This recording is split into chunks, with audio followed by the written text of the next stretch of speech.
जारे बंधु थरे जीशु डाकुछंती बारे क्रूसरु तो पाप पाई धार धार लहु झरे शुणी जारे बंधु थरे जीशु डाकुछंती बारे।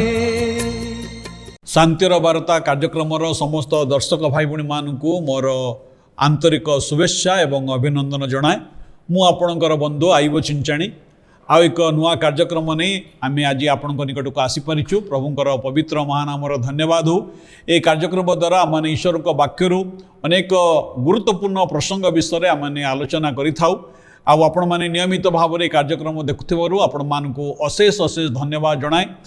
आपण मैंने आमर कार्यक्रम संबंध में जो मतामत देइछंती प्रश्न पचारिछंती आपण मैंने हुए तो निश्चय उत्तर पाइछंती। आपण मैंने जो प्रार्थना अनुरोध आम को जनईथिले आमने आपण निमंते प्रार्थना करिछु। जदि ये कार्यक्रम आपण को भल लगुच दयाकोरी अन्य मान सहित ये कार्यक्रम देखा से उत्साहित करंतु। आसंता माने आज कार्यक्रम आग को बढ़िबा।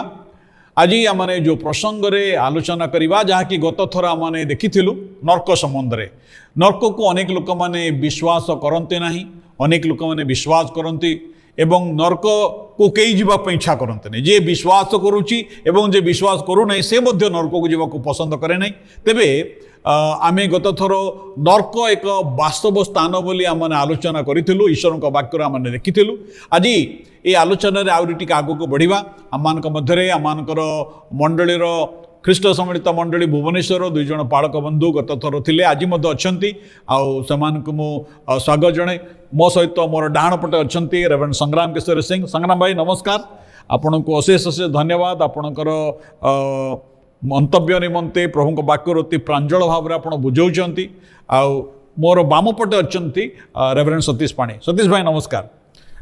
सतीश भाई मध्य अति सुंदर भाव में आम को व्याख्या करुँच। प्रभुंकर पवित्र मान आमर धन्यवाद जे ख्रीष्ट सम्मिलित मंडली भुवनेश्वर को प्रभु एपरी सुंदर पालक मान को देइछंती। तेबे आसंता माने आज कार्यक्रम आग को बढ़िबा।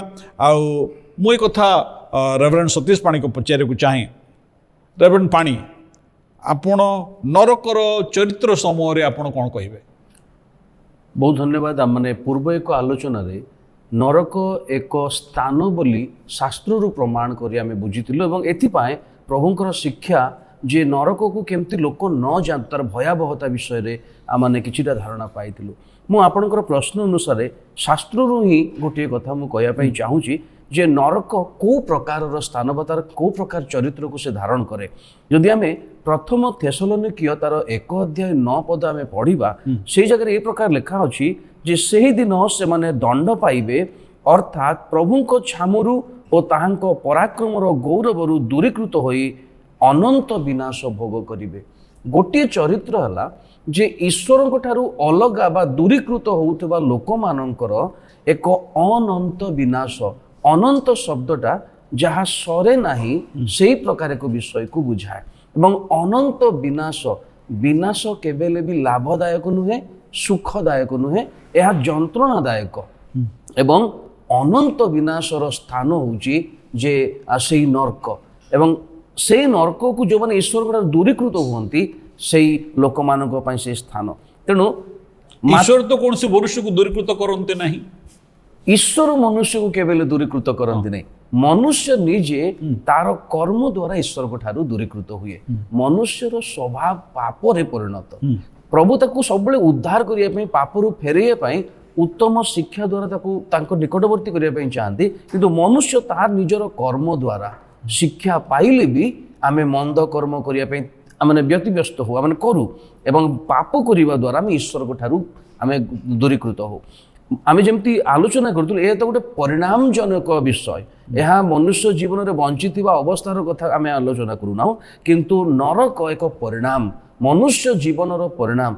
जदि बंची अवस्था आमे ईश्वर द्वारा चालित जो उत्तम कर्म करने कथा ताहा जदि करूना ताले से अनंत विनाशर स्थान को जीवाई जड़े मनुष्य से प्रस्तुत हवा। बहुत धन्यवाद। रेवरेंड सिंह आपण कहिबे कि जे एबे जो माने मरी जाइछंती से माने के स्वर्ग जाइछंती आउ जो आउ के नरक जाइछंती वर्तमान कारण ए शास्त्रांश अनुसार से माने अनंत विनाश भोग करिवे एटा फ्यूचर टेंस रे अछि भविष्य काल समुद्र कहूँ ता माने वर्तमान के नरक को जाई नांती वर्तमान के स्वर्ग को जाई नांती ए विषय मंत्र आपण कोन मत दोछ शेष विचार परमेश्वर निर्धारण करछंती प्रेरित 17:30-31 रे लिखा जाउची जे ईश्वर से गोटे विचारर दिन को निरूपण करछंती समस्तंकर विचार करिवार निमंते से शेष विचार को मध्य बाइबल रे श्वेत सिंहासनर विचार बोली कहा जाए जोटा कि बाइबल रो प्रकाशित पुस्तक रे वर्णना करा जायछि आ सेटा होची शेष विचार जोठू से काहा काकु कहिबे मो ठारू दूर हुओ कारण से माने ईश्वर को ठारे विश्वास करि नांती ईश्वर को आज्ञा बह हे नांती ईश्वर देउथिबा से अनंत जीवन को ग्रहण करि नांती अग्राह्य करि अछंती जो द्वारा से माने निजे ही निज ऊपर को ए दंडटा अर्जन करिके आनिछंती ईश्वर से मान को आ माने दंड देबा पाई बोली कि से मान को निरूपण करछंती ताहा नो किंतु सेही दंड गत अध्याय रे आम आलोचना करिथिलु जे शैतान तार पतित दूत मानकर पाई नरक तैयारी हेछि मनुष्य मानकर निमंते नुहे किंतु मनुष्य से निजे जदि निष्पत्ति नउची बा निजे जदि बाछुची जे मु ईश्वर को चाहे नाही ता माने से मृत्यु को बाछुची जीवन को जदि चाहू नाही बोली जणे कहूची ता माने ऑटोमेटिकली से मृत्यु को बाछुचे तो सेटा ही मनुष्य मान अवस्था होची जोथि पाई कि से माने नरक को जाती हेले प्रश्न अनुसार चिंता करिया को गले जेतले मनुष्य मरे वाक्य लिखा अच्छी मनुष्य निमंते थरे मात्र मृत्यु तापरे विचार निरूपित अच्छी ता माने मृत्यु एवं विचार मध्य से मनुष्य को कौनसी गोटे जगार अपेक्षा करने को पड़े आई संपर्क में मध्य ईश्वर वाक्य कहे जे लिखा जाए जे जो माने ईश्वर ठारे विश्वास करथिबा लोक माने से माने मला उतारे से माने शारीरिक मृत्यु भोग कला उतारे से मानकर आत्मा और प्राण ईश्वर पवित्र स्थान को जोड़ा कि पारदीश बा स्वर्गद्यान बोली कहा जाए सेठी की जाए सेठी से माने अपेक्षा करती एवं जो माने ईश्वर विहीन जीवन काटिछंती बा ईश्वर को मानि नांती एवं मरी जाइछंती से मानकर आत्मा और प्राण पाताल को जाए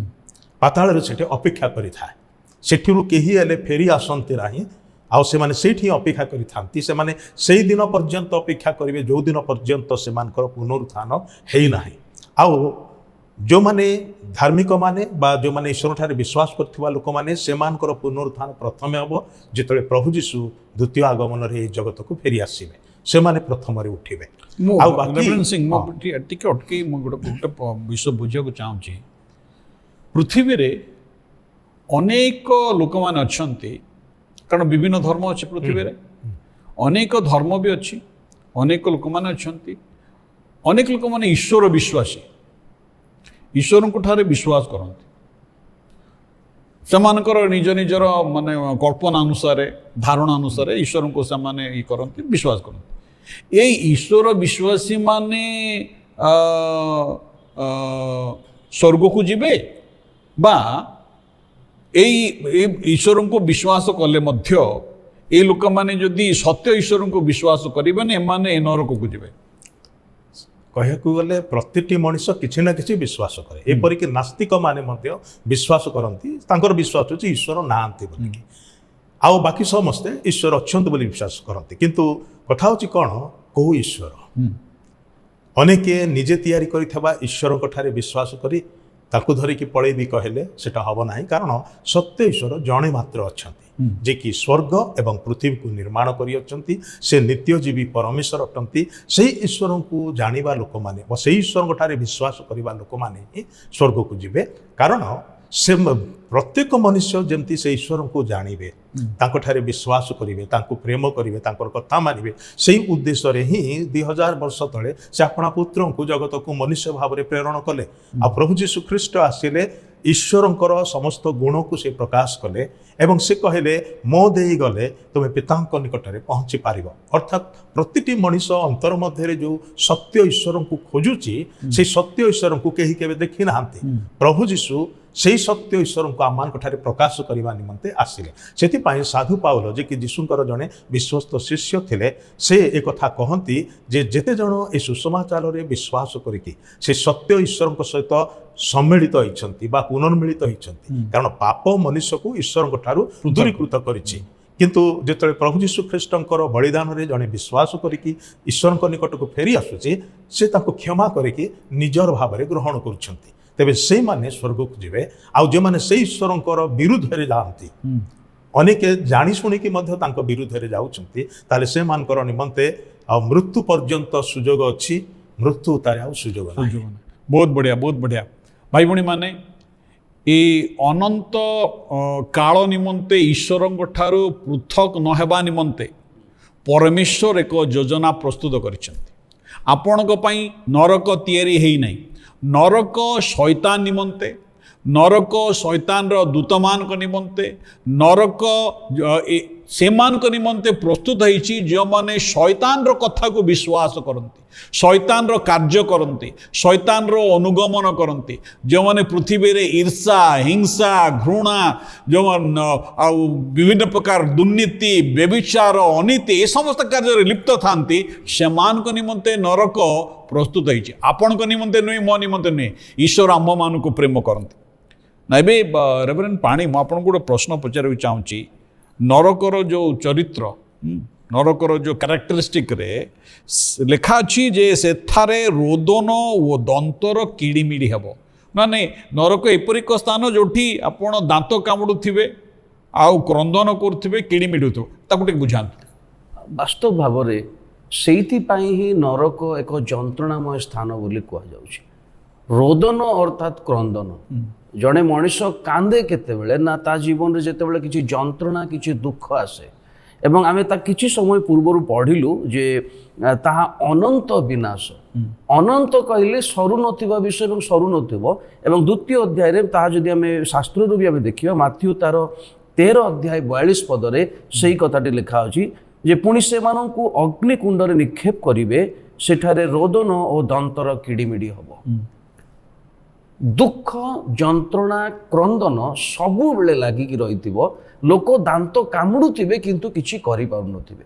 ତାର ଚରିତ୍ର ଭିତରେ ଆଉ ଗୋଟେ ଚରିତ୍ର ଅଛି ଯେ ସେ ସ୍ଥାନରୁ କୌଣସି ବ୍ୟକ୍ତି ଫେରି ପାରିବନି କେବେ। ଇରିଭର୍ସିବଲ୍ ବୋଲି କୁହାଯାଏ ତାକୁ। ତ ସେ ଏ ପ୍ରକାର ଏକ ସ୍ଥାନ, ସବୁବେଳେ କ୍ରନ୍ଦନ, ସବୁବେଳେ ଦନ୍ତର କିଡ଼ିମିଡ଼ି ଲାଗିଥିବ, ଲୋକ ଦୁଃଖ ଯନ୍ତ୍ରଣାରେ ହିଁ ରହିଥିବେ। ସେଥିପାଇଁ ତାକୁ ଅନନ୍ତ ବିନାଶ ବୋଲି କୁହାଯାଉଛି। ଏ ପ୍ରକାର ଏକ ସ୍ଥାନ ଯାହା ଆପଣ ମଧ୍ୟ କିଛି ସମୟ ପୂର୍ବରୁ କହୁଥିଲେ ଯେ ତାହା ମନୁଷ୍ୟମାନଙ୍କ ପାଇଁ ତିଆରି କରାଯାଇନି।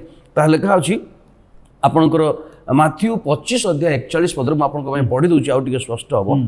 ତତ୍ପରେ ସେ ବାମ ପାର୍ଶ୍ୱସ୍ଥ ଲୋକଙ୍କୁ ମଧ୍ୟ କହିବେ, ରେ ଶାପଗ୍ରସ୍ତ ମାନେ ମୋ ସମ୍ମୁଖରୁ ଦୂର ହୋଇ ଶୟତାନ ଓ ତାହାର ଦୂତମାନଙ୍କ ନିମନ୍ତେ ପ୍ରସ୍ତୁତ କରାଯାଇଥିବା ଅନନ୍ତ ଅଗ୍ନି ମଧ୍ୟକୁ ପ୍ରସ୍ଥାନ କର। ଯିବା ପାଇଁ କୁହାହେଉଛି କୋଉମାନଙ୍କୁ ନା କିଛି ନିର୍ଦ୍ଦିଷ୍ଟ ଲୋକମାନଙ୍କ ପାଇଁ ବା ନିର୍ଦ୍ଦିଷ୍ଟ ବ୍ୟକ୍ତିମାନଙ୍କ ପାଇଁ। ଏଠି ଦେଖନ୍ତୁ, ସେଠି ଲେଖା ଅଛି ଯେ ବାମ ପାର୍ଶ୍ୱସ୍ଥ ଲୋକମାନଙ୍କୁ କୁହାଯାଉଛି।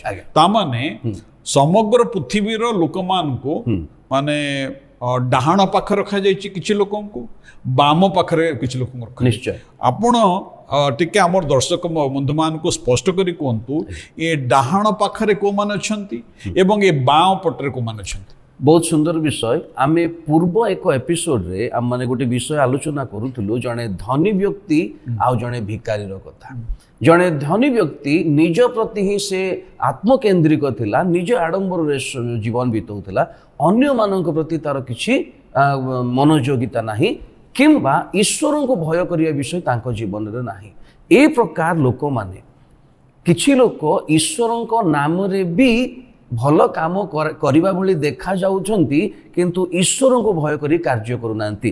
ଏଇ ବାମ ପାଖରେ ସେମିତି କିଛି ଲୋକ ଅଛନ୍ତି ଯେଉଁମାନେ ଈଶ୍ୱର ଈଶ୍ୱର ପ୍ରଭୁ ପ୍ରଭୁ ବୋଲି କହୁଛନ୍ତି, କିନ୍ତୁ ପ୍ରଭୁଙ୍କ ନାଁରେ ଠକାମି, ପ୍ରଭୁଙ୍କ ନାଁରେ ଚୋରି, ପ୍ରଭୁଙ୍କ ନାଁ ନେଇ ମନ୍ଦ କାର୍ଯ୍ୟରେ ଲିପ୍ତ ଅଛନ୍ତି। ସେଥିପାଇଁ ସେ ବାମ ପାଖର ଲୋକମାନଙ୍କୁ ପ୍ରଭୁ କହିବେ। ତାର ଅର୍ଥ प्रभु से समय समान विभाजन करदेवे जो माने उत्तम काम करिसेंती सेमानकु डाहाण पाखरे जो माने मंद कार्य करिसेंती सेमानकु बाम पाखरे एवं सेही बाम पाखर लोक मानकु से कहउचंती रे सापग्रस्त माने ना मु एठी आपण गटके को चाहूची जे मु उत्तम कार्य करिछि आज्ञा मु चोरी करी नहीं मु व्यभिचार करी नहीं मु नरहत्या करी नहीं मु 10 आज्ञा को लंघन करी नहीं मु भल अच्छी दरकार पड़े केतले काकू साहाय्य भी करुच्ची केतले काटू साहाय्य भी नउची ताले मु कौन से डाहाण पटे रही आपणकर देखंतु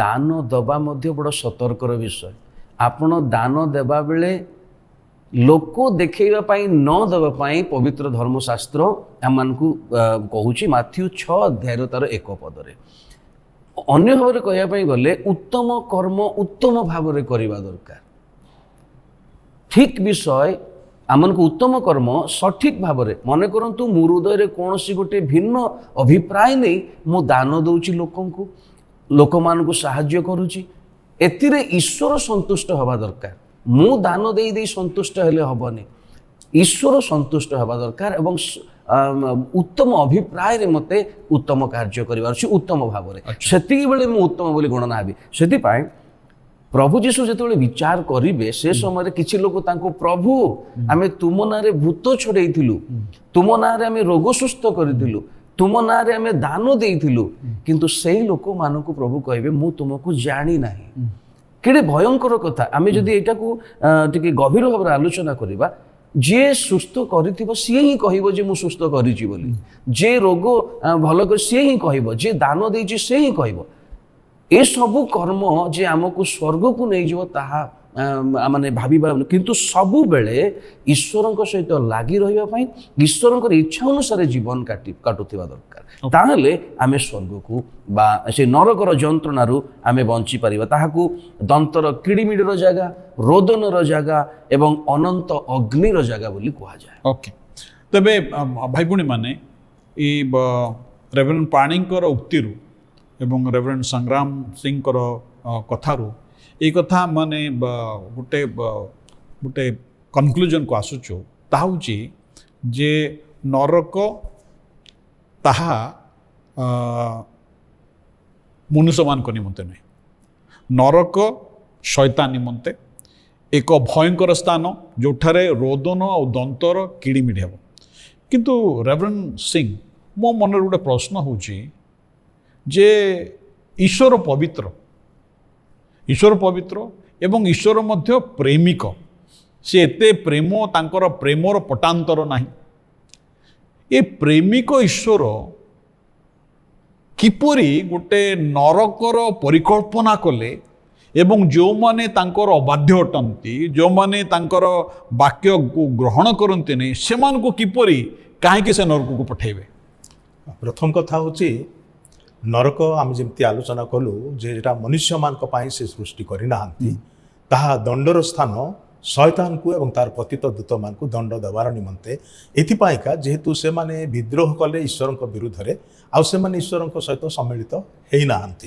एवं चाहू ना ताने अनंत काल से माने विच्छिन्न हवा को पसंद कले से परमेश्वर से मानकर निमंते नरक को तैयारी कले किंतु कथा होची कौन शैतान एते दुष्ट आउ एते धूर्त जे से चाहू ना से एका जाइकी नरकर कष्ट पाइब से ईश्वर जो मनुष्य मान को निज सादृश प्रतिमूर्ति रे निर्माण करछंती आउ से मान को मध्य से सांगरे नेबा पाई बोली चेष्टा करे जोथि पाई कि से पापर जाल बिछेई कि लोक मान को से जाल रे पकाए तापर से मान को से तार निज बाटरे भिड़ी नहीं जाए आउ जो द्वारा कि सत्य जीवित न्यायवान ईश्वर द्वारा ए माने मध्य दंड पाइबे गोटे कथा स्पष्ट होची जे ईश्वर प्रेमिक सत कथा से दया महान दया करने को पसंद करती तांको विषय लिखाई जे से क्रोध करिबारे भी धीर से हठात रागंती नाही एवं से तांको बहुत समय से नियंती कौन गोटे विषय रे क्रोध करने क्षेत्र में अपर पक्षरे से अधिक प्रेम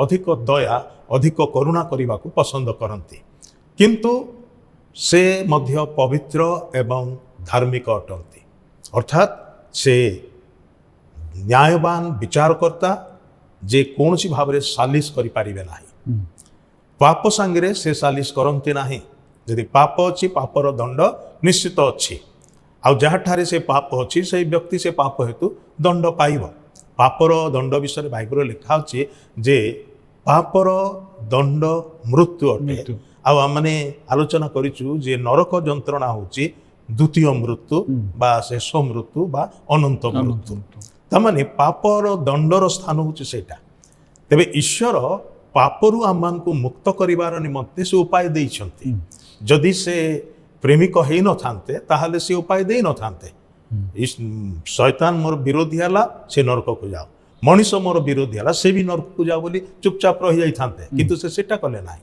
जेहेतु से प्रेमिक एक तो तांकर न्याय तांको कहूची एटार ए अन्यायर दंड निश्चय देवाको हब सेथिरे से विश्वस्त सेथिरे से खिलाफ करते नाही अपर पक्षरे मनुष्य माने सेथिर शिकार होउथिबारु सेमानक प्रति दयारे विगलित हेकि सेमानकु केमिति सेथिरु मुक्त कराजिबो तार उपाय मध्य से आयोजन करिसेंती जोडा कि तांकर पुत्रंकु जगतको प्रेरण करिबा द्वारा तांकर पुत्रंकु बलि स्वरूप उत्सर्ग करिबा द्वारा जो बलिदान रे पापी मनुष्य विश्वास करिकि तार पापरु क्षमा पाई पारिबो अनंत मृत्यु उद्धार पाई पारिबो एवं अनंत जीवनर अधिकारी कि ईश्वरक संगे सदाकाल वास करि पारिबो एई उपायटा मध्य प्रभु देइछन्ति सेति न्यायवान ईश्वर भावरे पापर दंड दियंती प्रेमी ईश्वर भावरे पापी को उद्धार करिवार उपाय मध्य देइछन्ति सेति से कहंती मन परिवर्तन कर एवं मु देइथिबा पुत्रंक ठारे विश्वास कर ताहले तुमको नरक को जीवा को पड़िबो नाही।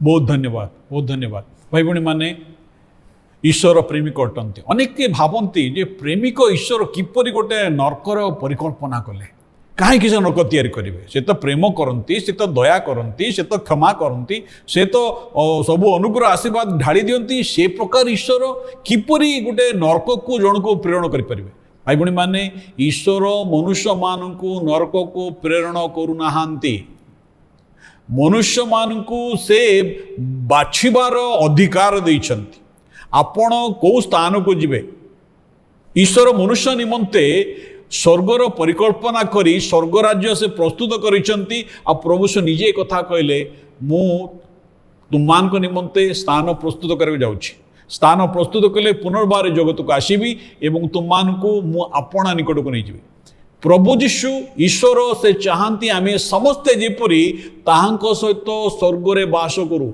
स्वर्गर सुख स्वर्गर शांति आनंद ये जगत रे किछि अनुभव करू करू आम स्वर्गरे तांको सहित चिरकाल बास कर अपेक्षा करते किंतु कहीं मनुष्य माने आ से माने नरक को जीवे तार गोटे कारण हला कारण होची से माने ईश्वर दत्त परित्राण को ईश्वर दत्त समाधान को जेते बेले से मान को जीवन रे स्वीकार करते नहीं ग्रहण करते नहीं से नरक को जीवे तेरे रेवरेंड पाणी मु आपन को ये प्रश्न पचार चाहूँगी जे धरतु धरतु मु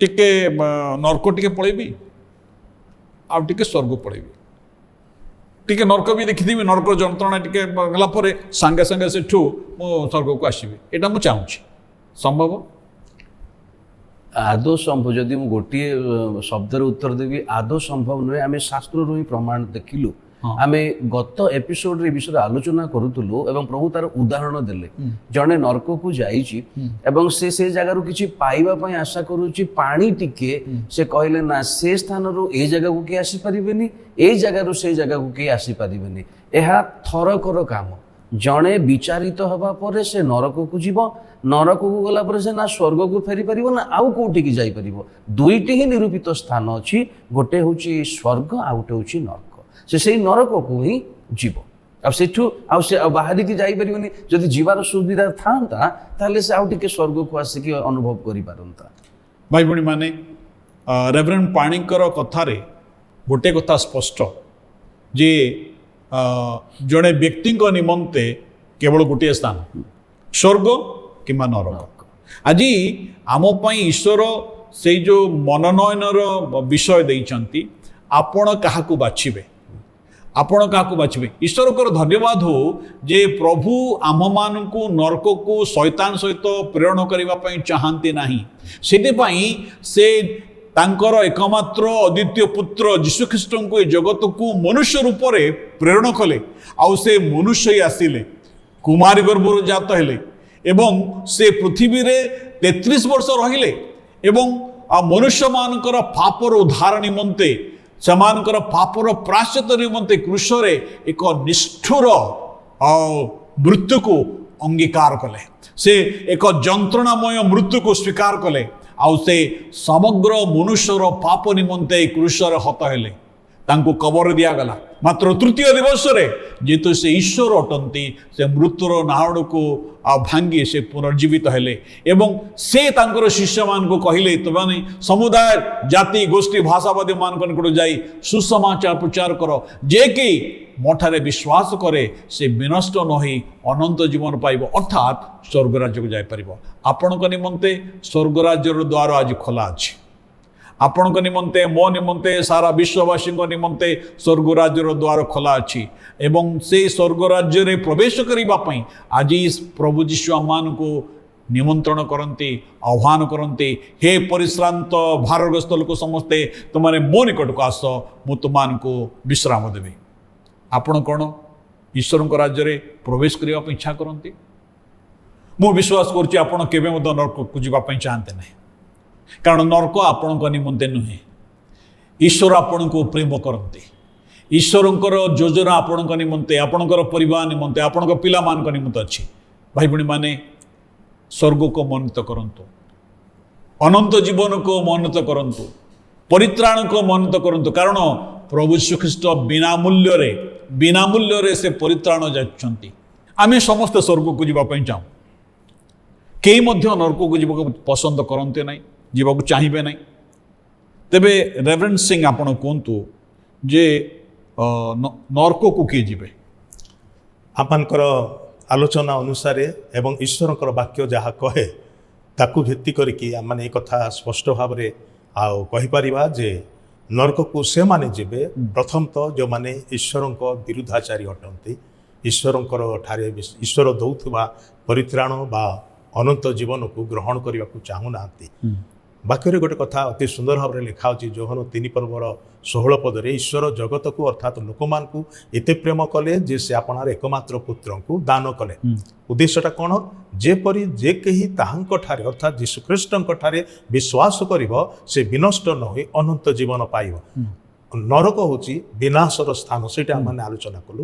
ଏଥିରେ ପ୍ରଭୁ ପିତାଙ୍କର ଉଦ୍ଦେଶ୍ୟ ବା ଈଶ୍ୱରଙ୍କର ଉଦ୍ଦେଶ୍ୟ ଯେ କୌଣସି ମନୁଷ୍ୟ ବିନାଶ ପାଇବା ପାଇଁ ନରକକୁ ନ ଯାଉ, ବରଂ ତାହାଙ୍କ ପୁତ୍ର ପ୍ରଭୁ ଯୀଶୁ ଖ୍ରୀଷ୍ଟଙ୍କ ଠାରେ ବିଶ୍ୱାସ କରିକି ସେ ଅନନ୍ତ ଜୀବନ ପାଉ ଏବଂ ସ୍ୱର୍ଗରେ ବାସ କରୁ। ଏଇଟା ହେଉଛି ଈଶ୍ୱରଙ୍କର ଇଚ୍ଛା। ସେଇ ଯୋହନ 3:18 ପଦରେ ଲେଖା ଅଛି ଯେ ତାହାଙ୍କ ଠାରେ ବିଶ୍ୱାସ କରେ ସେ ବିଚାରିତ ହୁଏ ନାହିଁ ଅର୍ଥାତ୍ ଦଣ୍ଡ ପାଏ ନାହିଁ। ଯେ ବିଶ୍ୱାସ କରେ ନାହିଁ ସେ ବିଚାରିତ ହୋଇସାରିଲାଣି। ଯେ ବିଶ୍ୱାସ କରୁନାହିଁ ତାମାନେ ସେ ଦଣ୍ଡ ହିଁ ନିଜ ପାଇଁ ମନୋନୀତ କରୁଛି ଆଉ ସେଥିପାଇଁ ସେ ନିଜେ ଦାୟୀ ହେବ, ଈଶ୍ୱର ଦାୟୀ ହେବେ ନାହିଁ, କାରଣ ସେ ଈଶ୍ୱରଙ୍କ ଅଦ୍ୱିତୀୟ ପୁତ୍ରଙ୍କ ନାମରେ ବିଶ୍ୱାସ କରି ନାହିଁ। ସେଥିପାଇଁ କେଉଁମାନେ ନରକକୁ ଯିବେ? ଯେଉଁମାନେ ଈଶ୍ୱର ଦେଇଥିବା ସେଇ ପ୍ରଭୁ ଯୀଶୁ ଖ୍ରୀଷ୍ଟଙ୍କ ଠାରେ ବିଶ୍ୱାସ କରୁନାହାନ୍ତି ସେମାନେ ଯିବେ। ପୁଣି ମାର୍କଲିଖିତ ସୁସମାଚାର 16:16 ପଦରେ ମଧ୍ୟ ଏ କଥା ଲେଖା ଅଛି ଯେ ବିଶ୍ୱାସ କରି ବାପ୍ତିଜିତ ହୁଏ ସେ ପରିତ୍ରାଣ ପାଇବ, କିନ୍ତୁ ଯେ ଅବିଶ୍ୱାସ କରେ ସେ ଦଣ୍ଡାଜ୍ଞା ପାଇବ। ଈଶ୍ୱର ଦୁଇଟି ବିଷୟ ଆମମାନଙ୍କ ସମ୍ମୁଖରେ ରଖିଛନ୍ତି ଆଉ ସେ ଚାହାନ୍ତି ଆମମାନେ ଜୀବନକୁ ମନୋନୀତ କରିବା, ଆମମାନେ ସ୍ୱର୍ଗକୁ ମନୋନୀତ କରିବା। କିନ୍ତୁ ଯଦି ଆମମାନେ ଈଶ୍ୱରଙ୍କ ଦିଆଯାଉଥିବା ବିଷୟକୁ ଗ୍ରହଣ କରୁନାହୁଁ ତାମାନେ ଆମମାନେ ଅଟୋମେଟିକାଲି ଦଣ୍ଡକୁ ବାଛି ନେଉଛୁ ଆଉ ଦଣ୍ଡିତ ହେବାକୁ ବାଧ୍ୟ। ବହୁତ ଧନ୍ୟବାଦ, ବହୁତ ଧନ୍ୟବାଦ। ଏ ସମ୍ବନ୍ଧରେ ଯଦି ଅଧିକ ଜାଣିବା ପାଇଁ ଚାହାନ୍ତି ତେବେ ଆମ ସହିତ ଯୋଗାଯୋଗ କରନ୍ତୁ। ଆମର ଟେଲିଫୋନ୍ ନମ୍ବର ହେଉଛି 7656852269 7656852269। এই টেলিফোন নম্বরে যোগাযোগ করন্তু। আমি আপনার প্রশ্নর উত্তর দেওয়া নিশ্চয় চেষ্টা করিব। প্রভু আম সমস্ত আশীর্বাদ করন্তু। ধন্যবাদ। শুনি যারে বন্ধু থরে